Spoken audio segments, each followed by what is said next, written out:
ठीक है, कंपनी अलग है, कंपनी का मेंबर्स एंड कंपनी के डायरेक्टर्स वो दोनों कंपनी से अलग है। समझना गाइस। सो आज अगर कंपनी कोई प्रॉफिट करती है तो डायरेक्टर उस प्रॉफिट को अपने घर नहीं लेके जा सकता। ठीक वैसे ही मुझे बताइए गाइस, अगर आज कंपनी कोई खर्चा करती है और कंपनी के बहुत सारे एक्सपेंसेस हो गए, तो क्या ये एक्सपेंसेस फिर कंपनी ऐसा बोल सकती है कि हे डायरेक्टर, मैं तो एक आर्टिफिशियल पर्सन हूं, खर्चा तो आप लोग ने किया, आप लोग भुगती है, हम क्यों भुगते? क्या ये खर्चा कंपनी का रहेगा या डायरेक्टर का रहेगा? Who will bear this expense guys, company और director? Obviously company, because there is a concept. कौन सा कंसेप्ट है गाइस? Separate legal entity. तो अभी एक बात मुझे बता दीजिए गाइस कि अगर अगर आज कंपनी ने किसी के साथ कोई कॉन्ट्रैक्ट किया था और वो कॉन्ट्रैक्ट ब्रीच कर दिया है, ब्रीच ऑफ कॉन्ट्रैक्ट हुआ है, या फिर कंपनी ने किसी के साथ कोई फ्रॉड किया है। समझना, जैसे कि आप लोग ने बोला कि भैया प्रॉफिट होगा तो वो कंपनी का, एक्सपेंस होगा तो कंपनी का, लॉस होगा तो कंपनी का, डायरेक्टर या मेंबर्स को कोई लेना देना नहीं है। देन टेल मी, अगर आज कंपनी ने कोई कॉन्ट्रैक्ट को तोड़ा या कंपनी ने किसी के साथ कोई फ्रॉड किया, तो फिर अगर कोई सेक्शन का वायोलेशन किया, कंपनी लॉ के हिसाब से कोई सेक्शन का कोई कंप्लायंसेस करना था, बट कंपनी ने उसको उस मैनर में, जिस मैनर में लिखा था उस तरीके से कंप्लायंस नहीं किया, then tell me guys, who will be the responsible person, company और डायरेक्टर? सजा कंपनी को होगी ना? हाँ, अगर आज कोई सेक्शन का वायोलेशन होता है और फ्रॉड होता है, I am asking you guys, ठीक है, तो मुझे बताइए ना, सजा किसको होगी? कंपनी को होगी।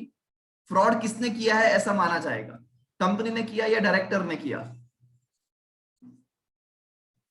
बिकॉज कंपनी लॉ के बहुत सारे सेक्शंस में उसका पेनल्टी भी लिखा हुआ होगा। मिक्स आंसर्स आ रहे हैं गाइस आप लोग के एंड से, कोई कंपनी बोल रहा है, कोई डायरेक्टर बोल रहा है। मुझे बताइए, मुझे बताइए, क्या कंपनी फ्रॉड कर सकती है? क्या कंपनी अपने आप से फ्रॉड कर सकती है? क्या कंपनी के पास आपके और मेरी तरह आंख नाक कान है? क्या कंपनी के पास कोई दिमाग है? टेल मी,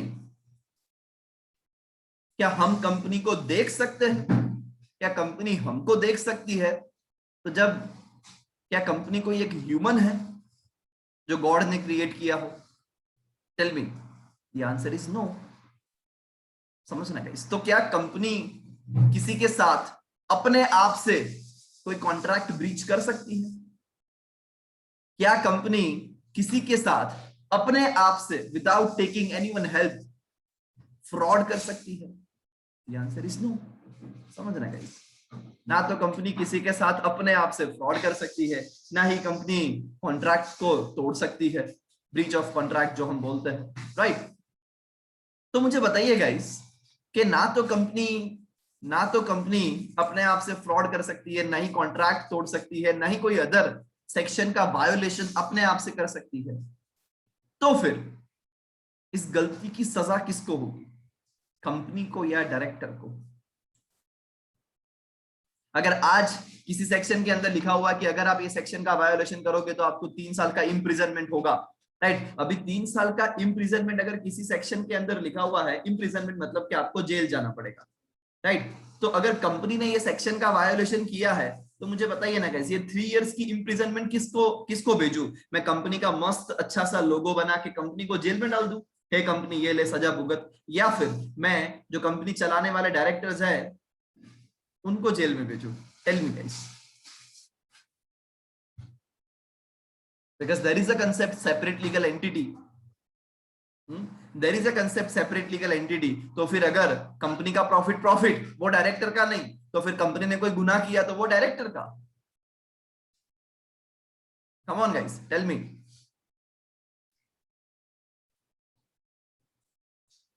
प्रॉफिट हो तो कंपनी का, एंड अगर कुछ गुनाह किया है तो डायरेक्टर का, ऐसा? ऐसे करेंगे क्या? बच्चे की जान लेंगे क्या? Hey come on guys, tell मी।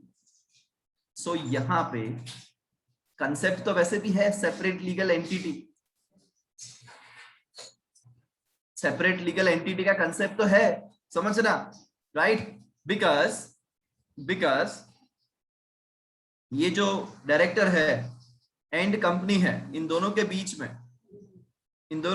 में there is a concept of separate legal entity. ये दोनों के बीच में एक पर्दा है गाइस। ये जो अपनी कंपनी है एंड ये अपने डायरेक्टर है,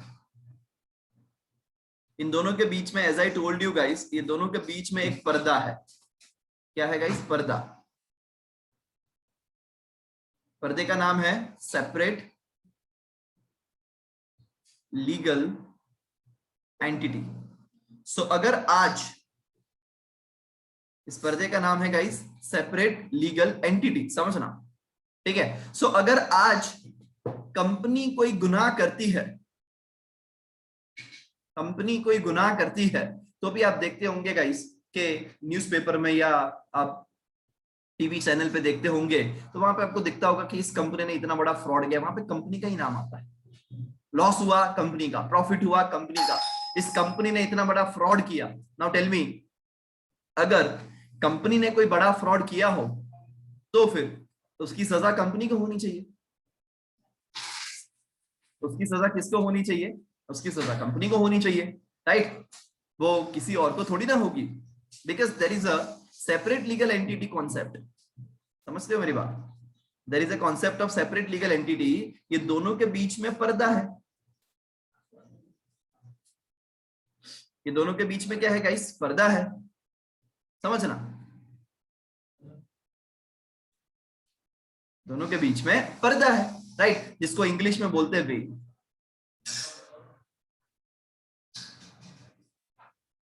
VEIL, वेल, ठीक है? बट वेल को क्या बोलते हैं गाइस? पर्दा।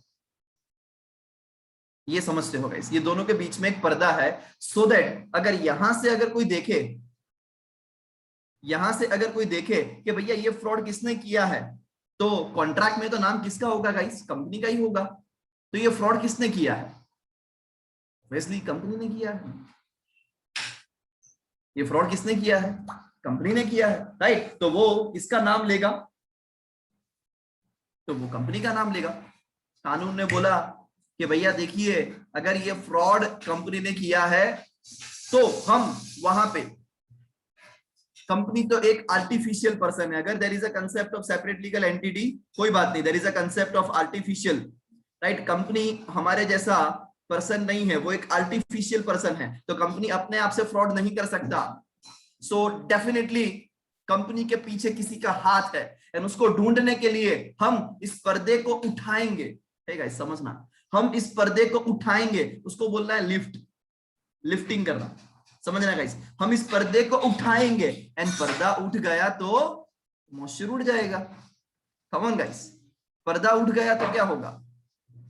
अगर इस वेल को हमने लिफ्ट कर दिया, लिफ्टिंग कर दिया guys, lifting of well. Well किस चीज का? सर सिर्फ वेल थोड़ी ना है, कॉर्पोरेट वेल। एंड कॉर्पोरेट का मतलब होता है कि हम सेपरेट लीगल एंटिटी वाले कंसेप्ट को उठा के साइड में रख देंगे, हम इसको इग्नोर करेंगे।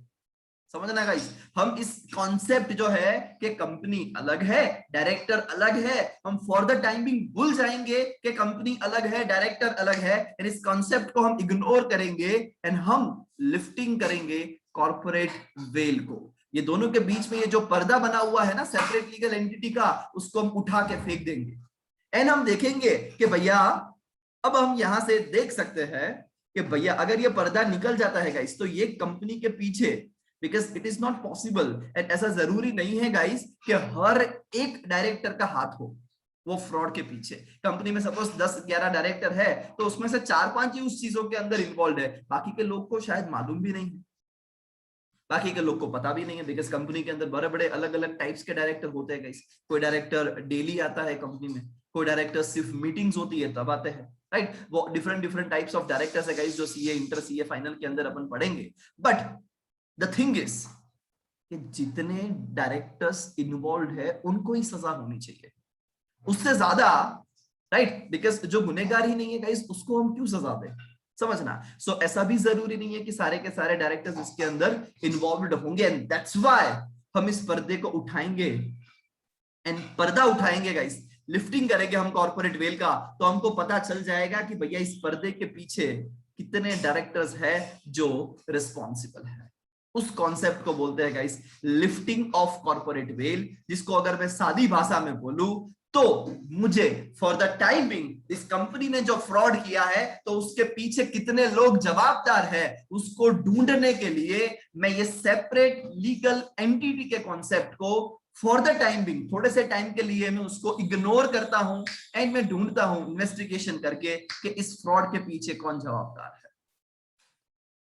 समझना, मैं वहां पे ढूंढता हूं कि इस फ्रॉड के पीछे हकीकत में कौन है, एंड जो भी लोग इन्वॉल्व होंगे उनको वहां पे अप्रोप्रिएट जो भी सेक्शन के अंदर, राइट, सजा लिखी हुई होगी गाइस, राइट, सो अप्रोप्रिएट एक्शन इनके ऊपर लिए जाएंगे। This is what the concept of corporate well. Corporate तो दोनों के बीच में, कॉर्पोरेट का मतलब भी होता है गाइस कि there is a concept of separate legal entity. तो ये कंपनी एक कॉर्पोरेट है, अलग सी है, सेपरेट पर्सन है, अपने आप से कॉन्ट्रैक्ट कर सकती है, वो अपने आप से किसी के ऊपर सूट फाइल कर सकती है, कोई कंपनी के ऊपर सूट फाइल कर सकता है, भले ही वो आर्टिफिशियल पर्सन है, but company can do anything. That does not mean कि अगर कुछ गुनाह हुआ है तो वो भी कंपनी ने किया है, बिकॉज कंपनी अपने आप से कुछ नहीं कर सकती। कंपनी को चलाने वाला डायरेक्टर है, बोर्ड ऑफ डायरेक्टर्स मिलके वहां पे मीटिंग करते हैं, डिसीजंस लेते हैं, and majority decisions companies act के अंदर मेजोरिटी सेक्शंस में, राइट, वहां पे डायरेक्टर्स के पास ही पावर है। There are some things and there are some sections के जिसमें मेंबर्स की प्रायर अप्रूवल लेनी पड़ती है, एंड देन ओनली कंपनी वो चीज कर सकती है। देयर आर सम सेक्शंस जिसमें लिमिट्स दी हुई है कि अगर वो विद इन सम लिमिट है तो डायरेक्टर के पावर से हो जाती है, बियॉन्ड द लिमिट जाता है तो शेयर होल्डर्स की अप्रूवल वहां पे लेनी पड़ती है। बढ़िया। फ्रॉड तो अगर कुछ होता है तो मेंबर्स तो कंपनी के अंदर जाते नहीं है, कंपनी एक आर्टिफिशियल पर्सन है, तो सारे डिसीजंस एंड सारा करता हरता जो भी है कंपनी चलाने वाले, तो वो है कंपनी के डायरेक्टर्स। सो अगर कुछ ऐसी हरकत हुई जो अप्रोप्रिएट नहीं है, जो विद इन द लॉ नहीं है, जो लीगल नहीं है, तो उस टाइम पे कंपनी के ऊपर क्वेश्चंस होंगे। बट अगेन कंपनी एक आर्टिफिशियल पर्सन है, then how company can do said kind of fraud, said kind of illegal activities, and that's why उस टाइम पे हम वहां पे ये पिपोड़ी नहीं बजाएंगे कि भैया कंपनी अलग है, डायरेक्टर अलग है, दोनों के बीच में सेपरेट लीगल एंटिटी है। हम इस सेपरेट लीगल एंटिटी को उठा के साइड में रखेंगे, एंड गाइस बिलीव मी, ये उठा के साइड में रखना उसी को बोलते हैं lifting of corporate well. Well का मतलब पर्दा होता है, लिफ्ट करना मतलब उठाना, कॉर्पोरेट मतलब सेपरेट लीगल एंटिटी वाला जो कॉन्सेप्ट है उसको साइड में रखना, एंड ढूंढना इस कंपनी के पीछे कौन जवाबदार है, इस फ्रॉड के पीछे कौन जवाबदार है, इस हरकत के पीछे कौन है, एंड अकॉर्डिंगली उनके ऊपर अप्रोप्रिएट एक्शन लेना। Is it clear guys? ये समझ में आ रहा है आप लोग को?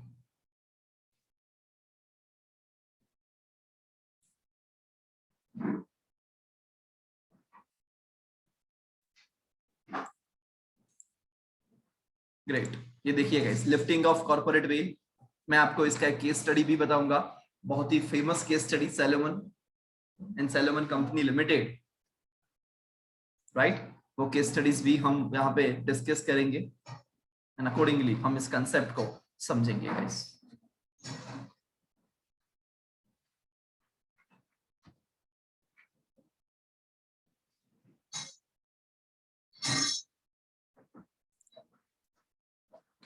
Corporate veil refers to a legal concept whereby the company is identified। ये देखिए गाइस, corporate veil एक कॉन्सेप्ट है, लीगल कॉन्सेप्ट, जहां से पता चलता है कि भैया company is identified separate from the members of the company, मतलब कंपनी अलग है एंड कंपनी के मेंबर्स अलग है, इन दोनों के बीच में सेपरेट लीगल एंटिटी का कॉन्सेप्ट है, इसको हम बोलेंगे corporate veil, separate legal entity वाला पर्दा।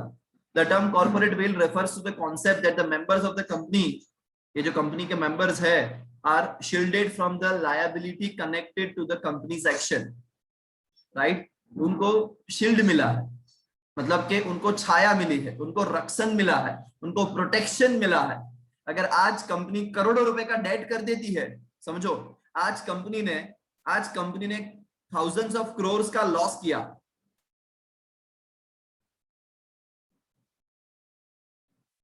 तो क्या ये लॉस कंपनी भुगतेगी या कंपनी के शेयर होल्डर्स भुगतेंगे? गाइस टेल मी, ये लॉस कौन भुगतेगा, कंपनी और शेयर होल्डर?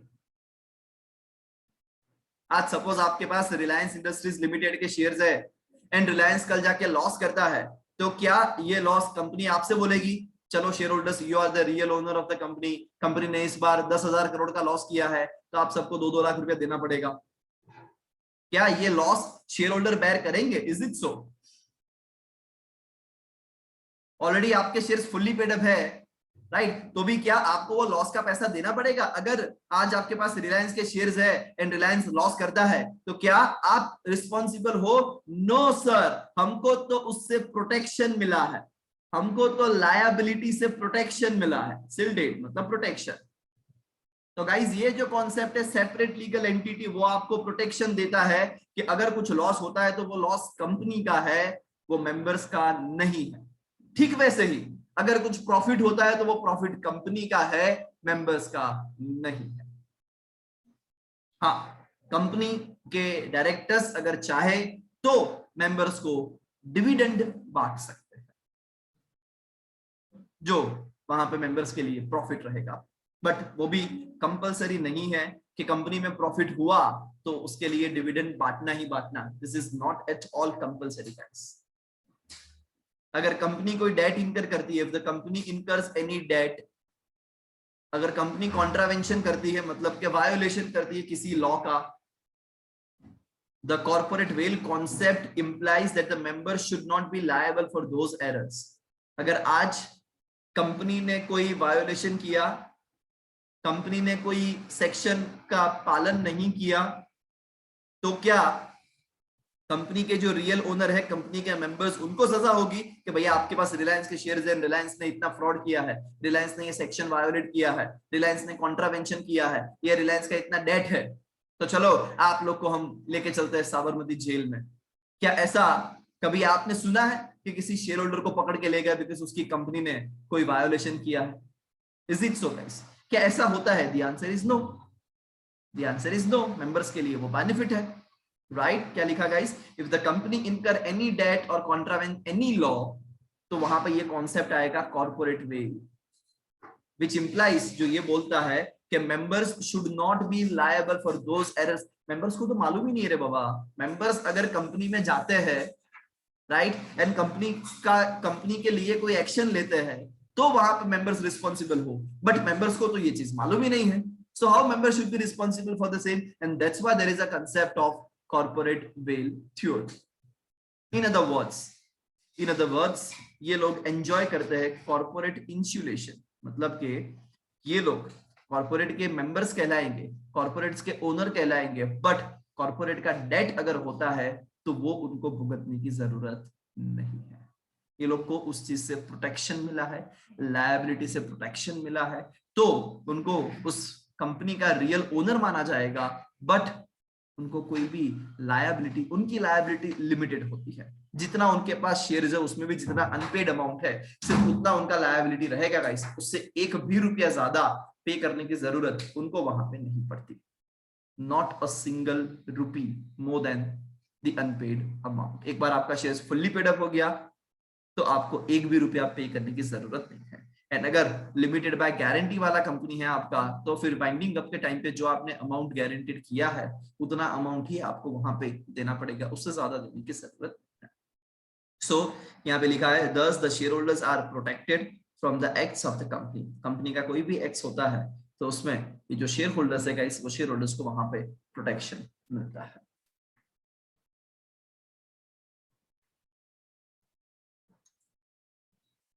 यस गाइस, एक केस स्टडी हम देखने वाला है सैलोमन।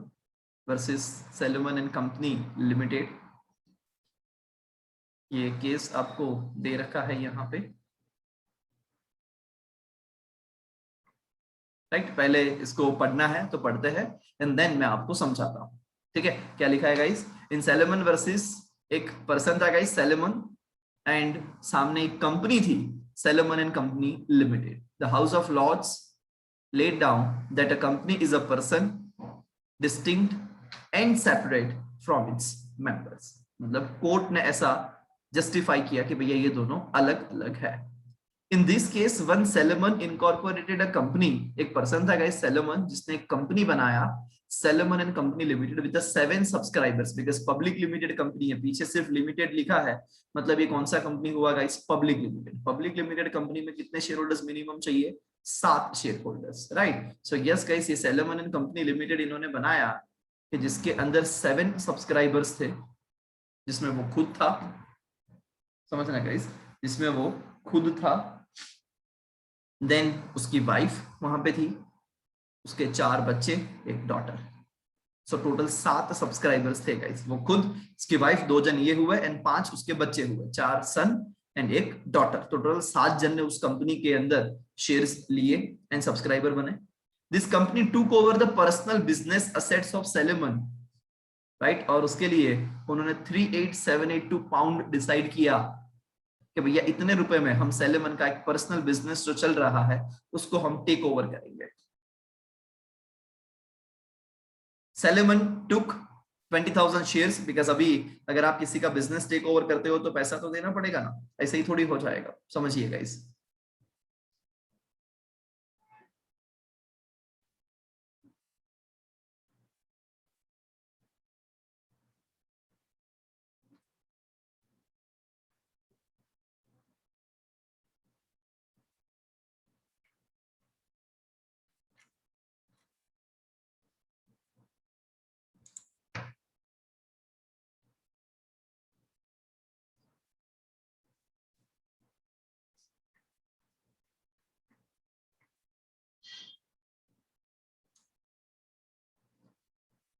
ये देखिए गाइस, ये सेलोमन है,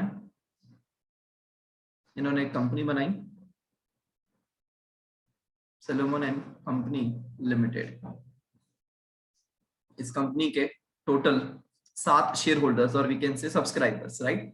सो टोटल 7 सब्सक्राइबर्स थे गाइस इस कंपनी के, जिसमें सेलोमन खुद था, एक शेयर होल्डर, उसकी वाइफ थी एंड 5 उसके सन एंड डॉटर थे। सो वी कैन से घर घर के ही शेयर होल्डर्स थे, 7 सब्सक्राइबर्स थे, ठीक है। अभी ये सेलोमन एंड कंपनी लिमिटेड जो है ना गाइस, इन्होंने ये सेलोमन का जो पर्सनल बिजनेस था, ये पर्सनल बिजनेस को टेक ओवर कर लिया।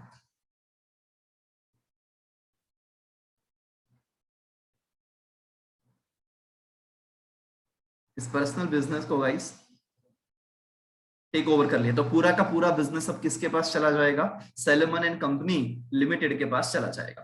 समझना मेरी बात, ठीक है। अभी अभी आप किसी का बिजनेस टेक ओवर करते हो गाइस, तो सामने आपको पैसा तो देना पड़ेगा ना। तो उन्होंने वहां पे डिसाइड किया कि भैया हम आपको 38,000 पाउंड लमसम, हम आपको कितना पाउंड देंगे गाइस? 38,000 पाउंड हम आपको उसके बदले में देंगे, ठीक है। If you can see this guys, तो यहाँ पे इन्होंने डिसाइड किया है 38782, इतना पाउंड हम आपको देंगे, इतने रुपए में हम आपका बिजनेस ले रहे हैं। उसके सामने 20,000 शेयर्स दिए, 1 पाउंड का 1 शेयर है, 10,000 पाउंड के डिवेंचर्स दिए एंड जो कंपनी की एसेट्स के साथ चार्ज क्रिएट किया हो, मतलब सिक्योर्ड एसेट्स दिया एंड बाकी का बैलेंस कैश में दिया। सो 38782 में ये डील किया गाइस, समझना। ये इन्होंने 38782 में ये डील किया है, समझना, ठीक है। इतने पाउंड में डील किया है।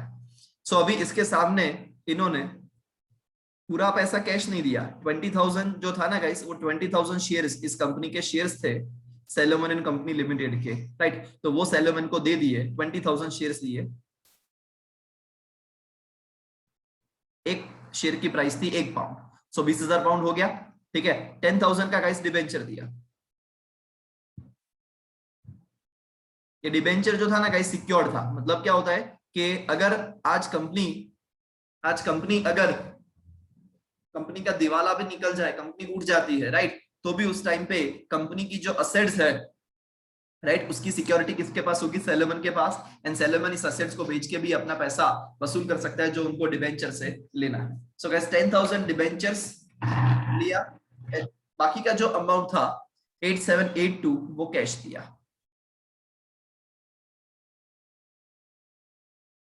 ये कैश दिया, सही। तो अगर आप टोटल करोगे गाइस तो इतने रुपए में इन्होंने इस बिजनेस को क्या किया गाइस? टेक ओवर किया, राइट। एंड सामने पूरा बिजनेस, जो पर्सनल बिजनेस सेलेमन का चलता था गाइस, वो उन्होंने पूरा का पूरा अपने पास कवर अप कर लिया। अभी हुआ यूं कि सेलेमन एंड कंपनी लिमिटेड को और पैसों की जरूरत पड़ी। सो व्हाट दे डिड, उन्होंने, ये देखिए गाइस, थोड़ी सी स्टोरी और आगे देखते हैं क्या हुआ। The company took over the personal business, ये तो हमने कर लिया, जो भी था 38872 में, उसमें हमने 20,000 के शेयर्स दिए, 10,000 का डिवेंचर्स दिया, राइट, एंड बैलेंस कैश दिए। His wife, daughter and 4 sons took up one shares each, ये सबके पास एक एक शेयर्स थे गाइस। उसकी वाइफ के पास एक शेयर, डॉटर के पास, सारे सन के पास एक शेयर, ठीक है।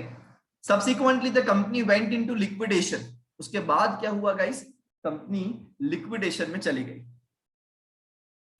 Due to general trade depressions, right, मतलब ट्रेडिंग नहीं चल रहा था या बिजनेस नहीं चल रहा था। तो उस टाइम पे जब कंपनी लिक्विडेशन में गई ना गाइस, तब कंपनी के पास 7,000 पाउंड का अनसिक्योर्ड क्रेडिटर्स थे। समझना, ये कंपनी जब उठ गई, कंपनी जब लिक्विडेशन में गई, तब कंपनी के 7,000 पाउंड के क्रेडिटर्स थे। मैं आपको यहां पे दिखाऊंगा, ये देखिए गाइस,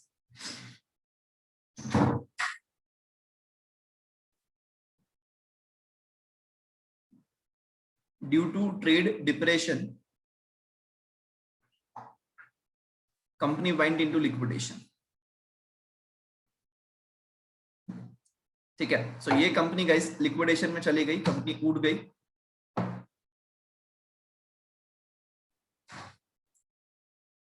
अभी अभी ये कंपनी उठ गई तो ऑब्वियसली कंपनी का तो दिवाला निकल गया।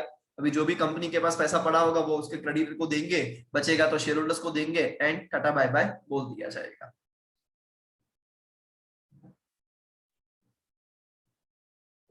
तो अभी उस टाइम पे कंपनी के, जब कंपनी लिक्विडेशन में गई ना गाइस, तब कंपनी के 7,000 पाउंड के अनसिक्योर्ड क्रेडिटर्स थे। अभी ये जो डिबेंचर होल्डर है गाइस, ये सिक्योर्ड है, ठीक है। तो कंपनी का 10,000 पाउंड का सिक्योर्ड क्रेडिटर भी है। सो अभी मुझे बताइए गाइस, अगर कंपनी लिक्विडेशन में जाती है तो पहले पेमेंट किसको मिलता है? सिक्योर्ड क्रेडिटर को या अनसिक्योर्ड क्रेडिटर को? अगर कंपनी लिक्विडेशन में जाती है गाइस तो पहले पेमेंट किसको मिलता है? ऑब्वियसली सिक्योर्ड क्रेडिटर को, राइट। तो सेलेमन एंड कंपनी लिमिटेड ने चाहा कि भैया हम पहले पेमेंट करेंगे, सेलेमन एंड कंपनी लिमिटेड जो है वो पहले पेमेंट करेगी सिक्योर्ड क्रेडिटर को, मतलब कि सेलेमन को करेगी, जो $10,000 उसके बाकी है। एंड अगर फिर पैसा बचा तो हम अनसिक्योर्ड क्रेडिटर को ये पेमेंट करेंगे। ऐसा कंपनी ने, जो लीगली सही है गाइस, उस हिसाब से ये कॉल लिया। समझना, राइट, कि भैया जो भी पेमेंट बाकी है सेलेमन का, बिकॉज कंपनी ने उससे बिजनेस लिया था, ठीक है, और ये डील भी की थी, कंपनी एंड सेलेमन के बीच में कॉन्ट्रैक्ट भी हुआ था, ठीक है। सो दे हैव डिसाइडेड कि भैया हम पहला जो पेमेंट है ना गाइस, वो पेमेंट किसको करेंगे? सेलेमन को, बिकॉज कंपनी उठ चुकी है, लिक्विडेशन में चली गई है। सो 10,000 पाउंड हम पहले सेलेमन को देंगे, फिर जो भी पैसा बचेगा हम अनसिक्योर्ड क्रेडिटर्स को वहां पे एंटरटेन करेंगे। तो ये जो अनसिक्योर्ड क्रेडिटर था ना, उसने ऑब्जेक्शन उठाया कि भैया आप देखिए, Salomon and company limited both are one and same. इसने बोला कि भैया, वो जो पर्सन था, राइट, ये क्या बोल रहा है कि भैया ये दोनों तो सेम टू सेम है, बिकॉज आप देखिए वही सेलेमन डायरेक्टर, और वही शेयर होल्डर, राइट, और वही सब्सक्राइबर्स, उसके फैमिली मेंबर्स ही है कंपनी के अंदर, सारे के सारे शेयर होल्डर्स, 100% शेयर होल्डिंग तो उनके हाथ में है। तो आपको पहले आउटसाइडर्स को पैसा देना चाहिए एंड अपने आप को ये पेमेंट नहीं देना चाहिए, ऐसा उन्होंने ऑब्जेक्शन उठाया जो अनसिक्योर्ड क्रेडिटर्स था। अब मुझे बताइएगा इस आपके पॉइंट ऑफ व्यू से पहले पेमेंट किसको मिलना चाहिए, सेलेमन को या अदर क्रेडिटर्स को जो अनसिक्योर्ड है? There is a concept,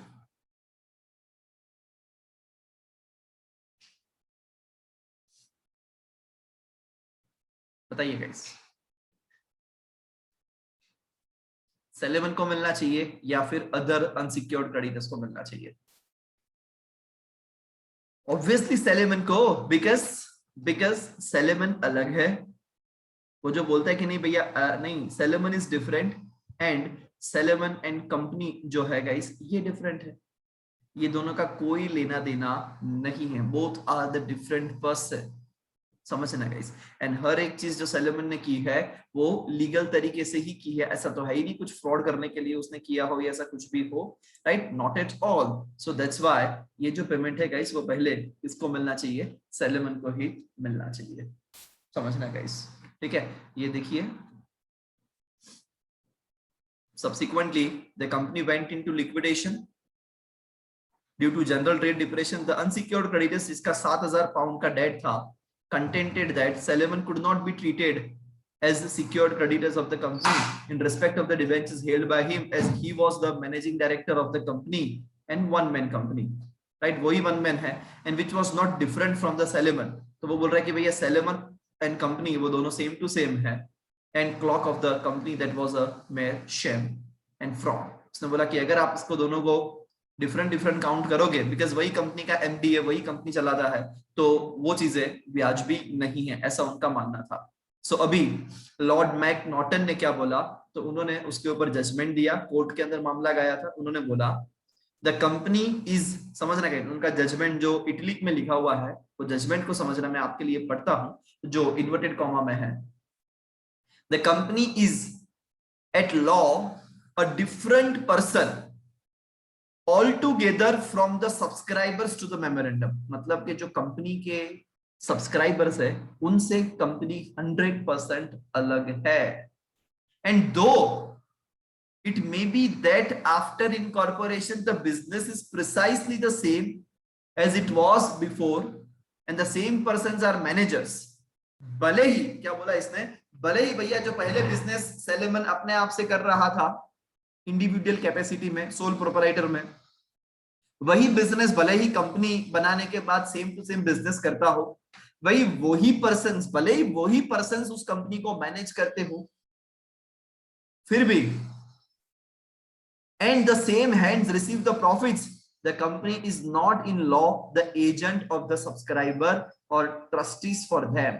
company ना तो उनकी एजेंट है और ना ही वो लोग कंपनी के एजेंट है। nor are subscribers as members liable in any shape or form except to the extent and in the manner provided by the act। और वो लोग किसी तरीके से लायबल नहीं होंगे कंपनी की हरकतों से, अगर एक्ट के अंदर स्पेसिफिकली बोला हुआ है कि for this purpose members will be liable और डायरेक्टर्स विल बी लायबल, तो ही वो लायबल रहेंगे, अदरवाइज वो लायबल नहीं रहेंगे। Thus, this case clearly established that the company has its own existence and as a result, a shareholder cannot be held liable for the acts of the company। Share holder वहां पे liable नहीं रहेंगे company की act की वजह से, even though he holds virtually entire share capital, भले उसके पास 100% shares भी क्यों ना हो। The whole law of the corporation is in fact based on this theory, and that is separate corporate entity or separate legal entity। Now the question may arise whether this veil of corporate personality can be lifted। क्या हमको इसको lift करना चाहिए and पीछे देखना चाहिए कि भैया कंपनी ये लिक्विडेशन में चली गई, ऐसा जो भी हुआ है तो इसके पीछे किसका हाथ है? Before going into this question, one should first try to understand the meaning of the phrase lifting the veil। It means looking behind the company as a legal person। Lifting the veil मतलब company के पीछे देखना कि किसका हाथ है, right? That is disregard करो the corporate entity and paying regard instead of the realities behind the legal facade। where the courts ignore the company and concerns themselves directly with the members or the managers, the corporate veil may be said to have been lifted. Only in appropriate circumstances, ऐसा नहीं है कि हर बार आपको lifting of corporate veil वहां पे करना है, right? जो appropriate circumstances होंगे, the courts are willing to lift the corporate veil, and that too when the questions of the control are involved rather than merely a question of ownership, right? Question of ownership के लिए नहीं, but इसके पीछे किसका controlling power है, कौन जिम्मेदार है, किसने डिसीजन लिया है, ये सारी चीजों के लिए कॉर्पोरेट वेल को लिफ्ट किया जाएगा, राइट? तो वो सिचुएशंस तो अपन डेफिनेटली देखेंगे गाइस, जो नीचे 4-5 सिचुएशंस यहाँ पे दे रखी है कि कौन से पर्पस के लिए लिफ्टिंग ऑफ कॉर्पोरेट वेल किया जाता है. You can see this guys. तो 5 सिचुएशंस यहाँ पे दी है, सबकी अपनी अपनी एक केस स्टडी है गाइस. तो केस स्टडी भी अपन डिस्कस करेंगे एंड अकॉर्डिंगली हम ये चीजें भी देखेंगे. बट यस, उससे पहले अगर आपको यहां तक कोई डाउट है then please ask. So the following are the cases where the company law disregard the principle of corporate or the personality or the principle that the company is a legal entity, जो अलग है. मतलब कि हम there are certain cases कि हम ignore कर सकते हैं, we can ignore the separate legal entity concept. हम इसको इग्नोर करेंगे, राइट? कि भैया ये सेपरेट है from its members and share holders. तो उसमें सबसे पहला पॉइंट ये है to determine the character of the company, that is to find out whether the co enemy, whether the company is enemy और फ्रेंड. मतलब कि आपको ये ढूंढना है कि भैया ये कोई पर्टिकुलर कंपनी है, वो आपकी दुश्मन है या वो आपकी मित्र है, राइट? वो ढूंढने के लिए भी कॉर्पोरेट वेल को हम लिफ्ट कर सकते हैं. कैसे सर, ये कैसे होगा? तो उसके लिए गाइस मैं आपको एक केस स्टडी बताता हूं, समझना. In the law relating to trading with the enemy where the test of control is adopted, the leading case in this point is Daimler Company Limited. एक कंपनी था guys, Daimler Company Limited and Continental Tire and Rubbers Company. If the public interest is not likely to be jeopardy, the court may not be willing to crack the corporate shell, but it may rend the veil from ascertaining whether the company is an enemy company, right or not. तो वो वहां पे definitely देखेंगे. मैं आपको ये पूरा case study बताऊंगा guys, don't worry. It can not be friend और four. It may, however, be characterized as an enemy company if the assets are under control the people from the enemy country. For this purpose, the court may examine the character of the person who are really at the helm of the affairs of the company. Right, guys? इस case study को मैं आपको बताऊंगा भी, उसको अपन discuss भी करेंगे.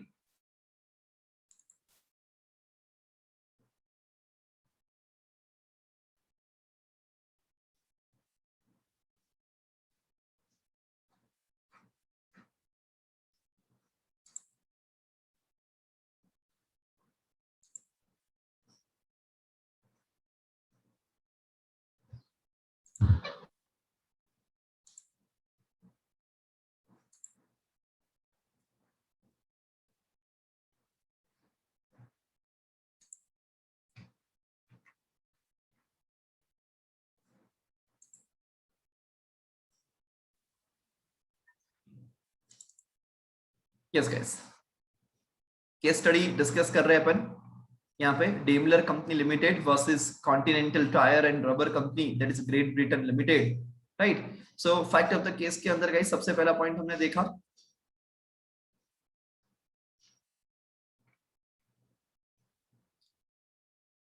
Daimler company incorporated in England, right? England में इनकॉर्पोरेट हुआ था गाइस, जर्मन ने इसको इनकॉर्पोरेट किया था. Continental tyre and rubber company limited, a company in England. Daimler Company Limited entered into a contract with the Continental Tire and Rubber Company Limited for the supply of tire and rubber. समझना कैसे, एक दूसरी company थी Continental Tire and Rubber Company Limited, ठीक है? सो इन दोनों के बीच में ये एक इंग्लैंड की कंपनी हुई अभी तो, राइट? अभी इनका एंड दूसरी एक कंपनी थी, इन दोनों के बीच में contract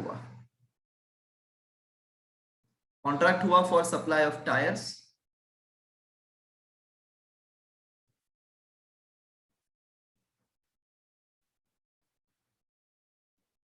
continental and rubber company limited, ठीक है? ये कंपनी भी इंग्लैंड में ही थी, इंग्लैंड की ही कंपनी थी, करता हरता भी ये इंग्लैंड की ही कंपनी थी।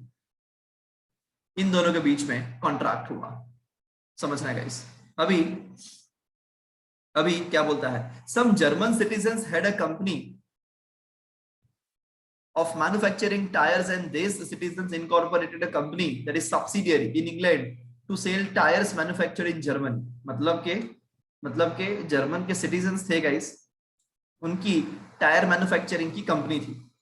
तो वो लोग क्या करते थे पता है, कि ये जब यहाँ पे उन्होंने कॉन्ट्रैक्ट किया ना ये continental tyre and rubber industries के साथ, तो जर्मन से ये लोग टायर इनको बेचते थे एंड यही टायर डेमलर कंपनी लिमिटेड आगे सप्लाई करती थी,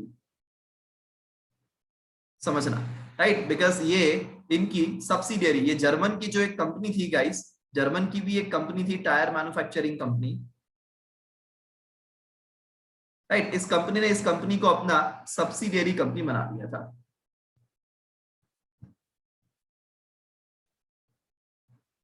एंड पूरा कंट्रोल, डेमलर कंपनी लिमिटेड का पूरा कंट्रोल जर्मनी के लोग ही वहां पे करते थे, ठीक है। The company incorporated, that is Daimler, its all shares except one was held by the German citizen। और Daimler कंपनी लिमिटेड जो थी ना गाइस, जो इंग्लैंड के अंदर है, उसके सारे शेयर्स जर्मन सिटीजन्स के पास थे, सिर्फ एक शेयर को छोड़ के।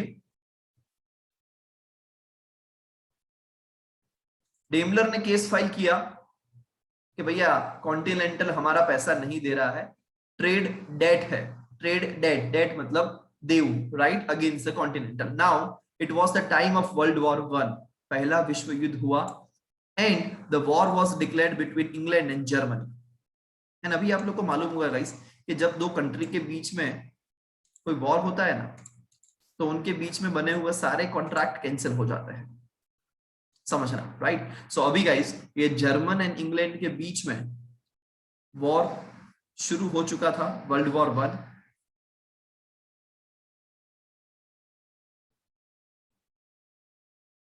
ये दोनों के बीच में शुरू हो चुका था, राइट, पहला विश्व युद्ध था, and it was started after filing the case of trade debt against the Continental refused to pay the debt on the reasoning that the company incorporated in England was an alien enemy of the Continental, because at the time of war the citizens of other countries are considered an alien enemy। ये समझिए guys, continental ने वो पैसा पे करने से मना कर दिया। कॉन्टिनेंटल कंपनी ने बोला, जो इंग्लैंड की कंपनी थी जो टायर लेती थी डेमलर से, उसने बोला कि भैया डेमलर जर्मन की कंपनी है एंड अभी वर्ल्ड वॉर चल रहा है, तो हमारा ये सारा कॉन्ट्रैक्ट कैंसिल हो जाएगा, उस कंट्री के सारे सिटीजन्स होंगे वो भी हमारे एनिमी ही होंगे, सो हम एक भी रुपया पे नहीं करेंगे, ऐसा कॉन्टिनेंटल कंपनी ने वहां पे बोला। So if the Continental will pay the debt, then they will help the enemy country। and अगर हम ये डेट आपको पे करें तो हम एनिमी कंट्री को हेल्प कर रहे हैं, as the money will be used against them and this was prohibited also at the time of war। हम आपको पैसा देंगे, वही पैसों से आप हमारे ऊपर बंदूकें खरीदेंगे और हमारे ऊपर वहां पे गोलियां चलाएंगे, राइट। तो हम आपको अभी पैसा नहीं देंगे, समझना गाइस। कॉन्टिनेंटल को तो टायर कौन देता था, यही कंपनी देती थी, डेमलर कंपनी लिमिटेड, राइट। ये पैसा देने को बनता था, बट इन्होंने ये पैसा देने से मना कर दिया कि भैया हम आपको टायर के पैसे नहीं देंगे, बिकॉज आपकी जो कंपनी है वो जर्मन की कंपनी है, एंड जर्मन की कंपनी के साथ, जर्मनी के साथ तो अभी हमारा क्या चल रहा है, वर्ल्ड वॉर चल रहा है। अगर हमने आपको अभी पैसा दिया तो हमने दुश्मन की मदद की, ऐसा माना जाएगा, जो प्रोहिबिटेड होता है ड्यूरिंग द वॉर। सो हम ऐसा नहीं करेंगे, समझना। नाउ टेल मी गाइस, क्या डेमलर कंपनी, बट वहां पे उस टाइम पे ऑब्जेक्शन उठाया डेमलर ने कि भैया हम तो इंग्लैंड में ही इनकॉर्पोरेट हुए हैं और हम तो इंग्लैंड के ही धरती के ऊपर जन्म लिया है, सो हम इंग्लैंड की कंपनी कहलाएंगे। सो कॉन्टिनेंटल एक इंग्लैंड की कंपनी होकर दूसरी इंग्लैंड की कंपनी को पैसा देने से मना कर रहा है, ऐसा ऑब्जेक्शन उठाया। Now you tell me guys, क्या डेमलर एंड कंपनी लिमिटेड जो है वो इंग्लैंड की कंपनी कहलाएगी या जर्मनी की कंपनी कहलाएगी? डेमलर एंड कंपनी लिमिटेड, बताइए गाइस आप लोग, क्या वो इंग्लैंड की कंपनी कहलाएगी या जर्मनी की कंपनी कहलाएगी?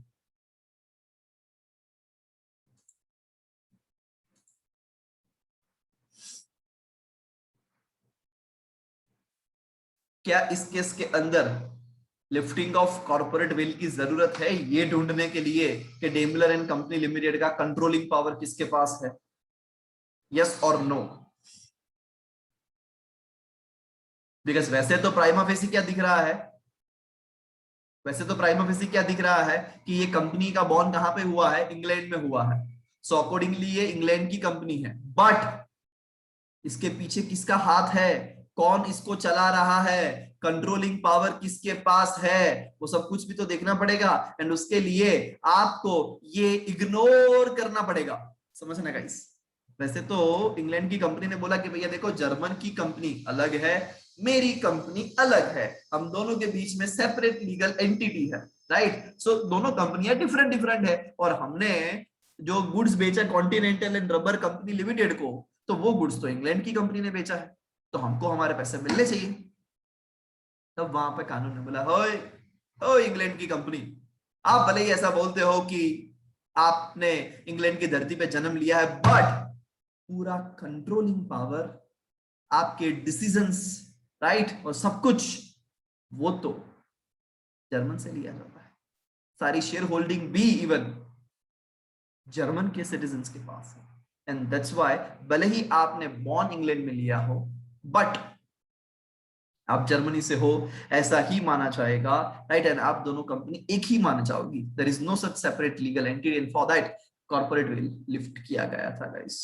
समझिए, ये देखिए, fact in the issue whether the Daimler was a Germany company or not, is the company capable of acquiring the enemy character? क्या ये कंपनी दुश्मन कहलाएगी? इंग्लैंड की ही कंपनी क्या इंग्लैंड की दुश्मन कहलाएगी? आर्ग्यूमेंट क्या हुआ?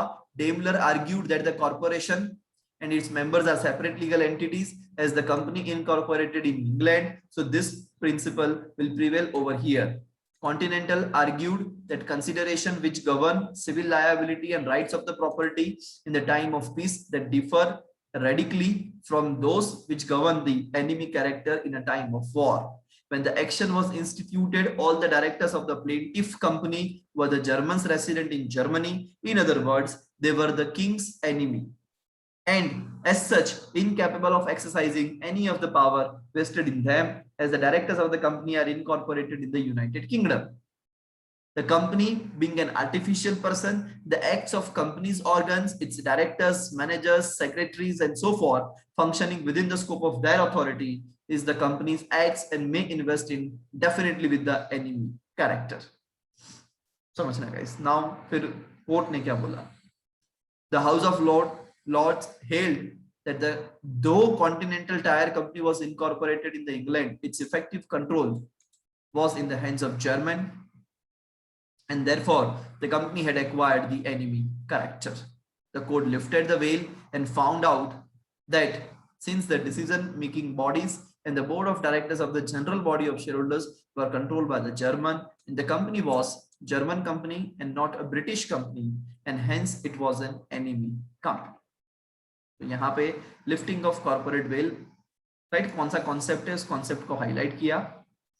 There is a veil between the corporation and its members, directors, shareholders, which protect the members from the liability of the company. In many cases, it seems like that the company and its members are same to determine that who is managing under the man of the company, right? So guys, इस हिसाब से ये case studies वहां पे होती थी.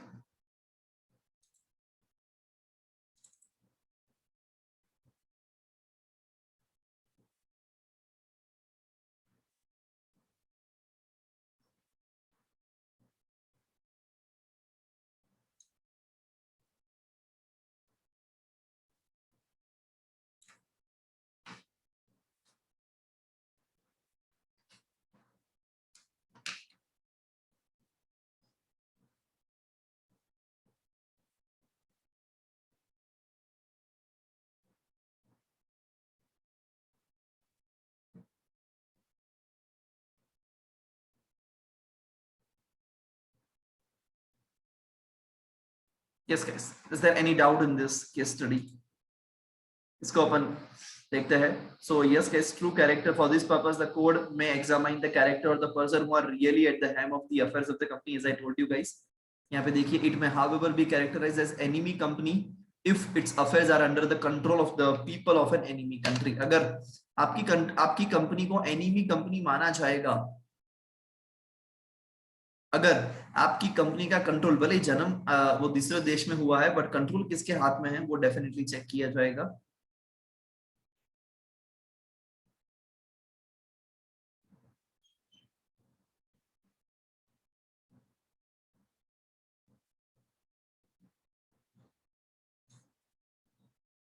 Yes guys, so I want कि आप लोग इसको, ये जो इमेज है इसको ड्रॉ कर लो फटाफट, सो देन आपको पता चलेगा ये किस हिसाब से केस स्टडी है। और वो जो मैंने आपको अभी बताया ना कि उसका लिंक मैं आपको सेंड कर देता हूँ, सो देन अगर आपको बाद में उसको दोबारा भी रीड करना हो इस केस को, तो डेफिनेटली आप लोग कर पाओगे। आप लोग इसको कॉपी पेस्ट कर लेना, मैं अभी जूम मीटिंग में ही आपको लिंक शेयर कर रहा हूँ, है ना। तो उसको, बिकॉज जूम मीटिंग एंड हो जाएगा तो फिर आपको ये चैट देखने को नहीं मिलेगा, तो इसको कॉपी करके आपके कोई व्हाट्सएप मैसेज में या कहीं पे भी आप स्टोर कर दो इस लिंक को, सो दैट लेटर ऑन आप भी इसको, अगर इस केस को पढ़ना चाहते हो तो डेफिनेटली आप फिर से उसको पढ़ सकते हैं।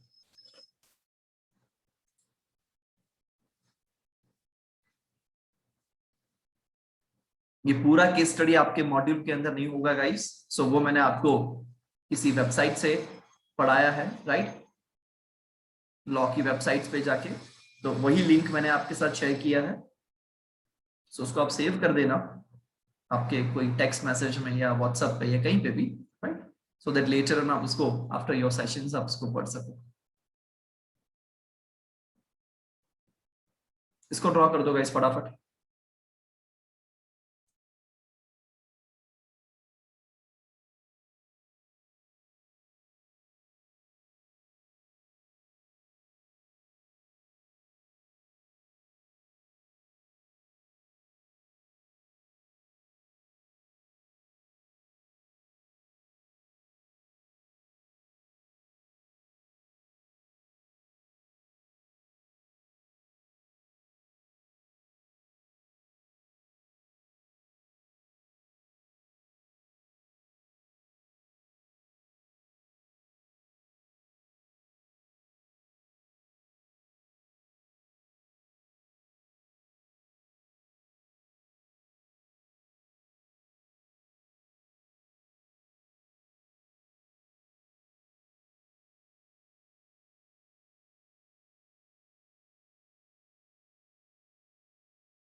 Done guys,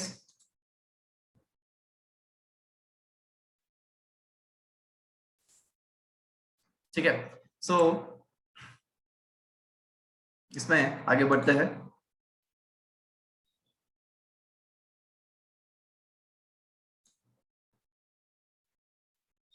yes guys, to protect the revenue, to protect the taxes, right, कोई कोई पर्सन क्या करता है गाइस पता है, इसका भी मैं आपको एक मस्त स्टोरी बताता हूँ, दिनशो मानिक जी पैटिट का, व्हाट ही डिड। आप लोग को मालूम है गाइस, आप थोड़ा सा टैक्सेशन आप लोग भी जानते हो कि आप जो भी इनकम करते हो ना, उसमें सर्टेन लिमिट तक आपको टैक्स पे करने की जरूरत नहीं है। उस लिमिट से ज्यादा अगर आपका इनकम होगा तो आपको टैक्स पे करना पड़ेगा। जैसे फिलहाल हम अभी की बात करें, अगर आपकी इनकम, या आप तो स्टूडेंट हो तो आपके पापा की income up to 5 lakh rupees है गाइस, तो उनको कोई भी टैक्स पे करने की जरूरत नहीं है। लिमिट 2.5 लाख की है, बट 2.5 लाख से 5 लाख के बीच में अगर आपका कोई टैक्सेशन लायबिलिटी होता है तो वो आपको एग्जम्पशन मिल जाएगा और आपको वो टैक्स पे करने की जरूरत नहीं पड़ेगी, समझना, ठीक है। बट अगर 5 लाख से ऊपर उनकी इनकम है तो डेफिनेटली उनको क्या करना पड़ेगा गाइस, टैक्स पे करना पड़ेगा, समझना, राइट। सो अभी ठीक है, बहुत सारे जगह पे उन्होंने इन्वेस्टमेंट किया था गाइस। ये मिस्टर दिनशो जो थे, उन्होंने अलग अलग शेयर्स में, अलग अलग डिबेंचर्स में, राइट। अभी अगर आज कोई पर्सन कोई शेयर्स में या डिबेंचर्स में और सारी जगह पे इन्वेस्टमेंट करता है तो सामने उसको क्या मिलता है, शेयर्स में इन्वेस्टमेंट किया होगा तो as and when company declared उनको डिविडेंड मिलेगा, डिबेंचर्स में इन्वेस्टमेंट किया होगा तो उनको इंटरेस्ट मिलेगा, ठीक है। तो वो उनकी इनकम हो गई थी, उनको ढेर सारा हर साल डिविडेंड मिलता था, इंटरेस्ट मिलता था। अभी ये दिनशो भाई साहब ने सोचा कि यार मेरा इतना सारा इनकम है बट इस पे मुझे टैक्सेशन लग जाता है और मुझे पे करना पड़ता है। मैं एक काम करता हूं ना, मैं अलग अलग 4 कंपनी बना देता हूं और जो ये मेरे नाम पे इन्वेस्टमेंट है वो मैं डाइवर्ट कर देता हूं कि ये इन्वेस्टमेंट मैंने नहीं किया, ये 4 कंपनियों ने किया है। सो जो इनकम आएगी वो 4 कंपनियों के नाम पे आएगी, वो इनकम बाइफरगेटेड हो जाएगी। आज एक जन कोई 25 लाख कमाता हो और 5 जन 5-5 लाख रुपए कमाते हो तो 25 लाख वाले को टैक्स पे करना पड़ेगा, बट 5 जन अगर 5-5 लाख कमाते हो तो एक भी जन को कोई भी टैक्स पे करने की जरूरत नहीं है। दिनशो ने सेम वैसा ही किया, उसने 4 कंपनी बनाई, अपना इनकम डाइवर्ट कर दिया। अब चारों कंपनियां कमा रही थी और टैक्सेशन की लायबिलिटी रिड्यूस हो गई या बिल्कुल भी नील हो गई,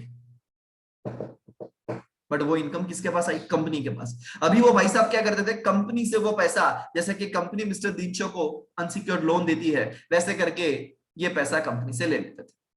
तो अगेन वो पैसा दिनशो के पास जैसे पहले आता था वैसे अभी आ गया और कुछ भी टैक्स पे करने नहीं पड़ा, समझना। तो ये तो टैक्स की चोरी की उन्होंने, बिकॉज अगर ये कंपनी है जो उन्होंने 4 कंपनी बनाई, अगर जेन्युइनली वो कंपनी कोई बिजनेस करती होती और अगर ये जो इनकम है वो डाइवर्ट किया होता तो कुछ समझ सकते थे, बट ये कंपनियां तो सिर्फ खोखा कंपनी थी, सिर्फ इन्होंने दिनशो का इन्वेस्टमेंट होल्ड करके रखा था, बाकी कुछ भी कोई बिजनेस एक्टिविटी नहीं, कुछ भी ये कंपनियां नहीं करती थी।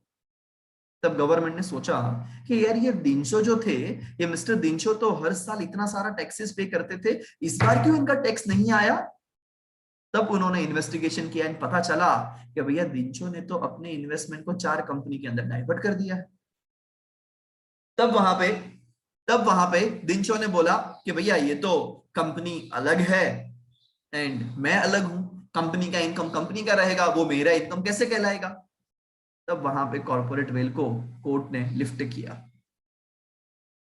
एंड इस कॉर्पोरेट वेल को लिफ्ट करने के बाद पता चला कि भैया ये जो कंपनियां हैं उस कंपनी, चारों कंपनियों का कंट्रोल दिनशो के हाथ में है। ये कंपनी के पास जो इनकम आती है वो इनकम कंपनी दिनशो को एज अ अनसिक्योर्ड लोन दे रही हो वैसे डाइवर्ट कर देती है, राइट। एंड अल्टीमेटली दिनशो के पास ये इनकम आता है एंड कंपनियां एंड दिनशो इस हिसाब से ये टैक्सेशन चोरी करते हैं और वीकेंड से सेव करते हैं।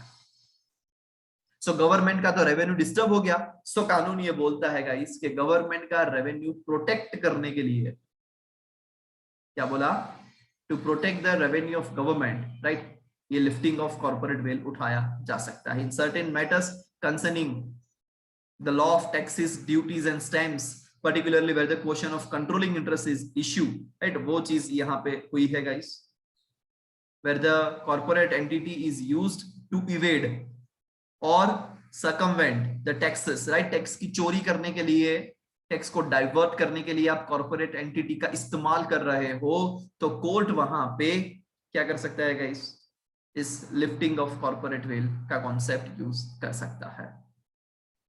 Dinshaw Maneckji Petit was held that the company was not a genuine company.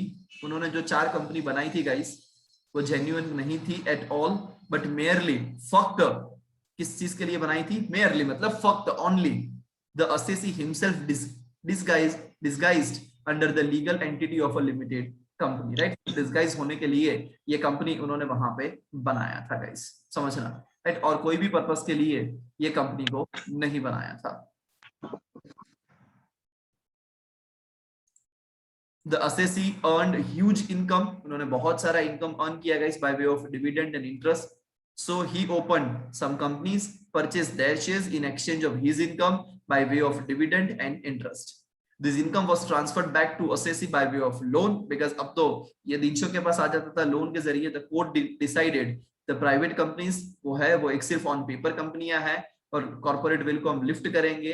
And ये जो 4 कंपनियां दिनशो ने बनाई है गाइस, वो 4 कंपनी की जो भी इनकम आएगी उस इनकम को हम दिनशो की इनकम ही ट्रीट करेंगे एंड अकॉर्डिंगली दिनशो को उसके ऊपर टैक्सेशन पे करना पड़ेगा guys, right? So yes guys, government अपना रेवेन्यू प्रोटेक्ट करने के लिए डेफिनेटली क्या कर सकता है?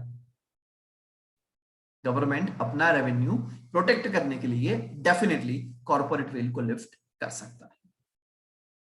ठीक है गाइस, बाकी के जो 2 कंसेप्ट है number 3rd, 4th and 5th, ये अपना एक और सेशन इस वीक के अंदर है। सो डेफिनेटली अपन इस वीक के अंदर ये 3 कंसेप्ट समझेंगे एंड जो थोड़ा सा पोर्शन और कंपनी इनकॉर्पोरेशन में बाकी उसको भी फिनिश करेंगे। सो यस, ये नेक्स्ट सेशन में अपना ये चैप्टर गाइस कंप्लीटली खत्म हो जाएगा and will start with the new chapter, right, after solving your doubts from the same chapter. Done guys, so यहां तक रखते हैं आज।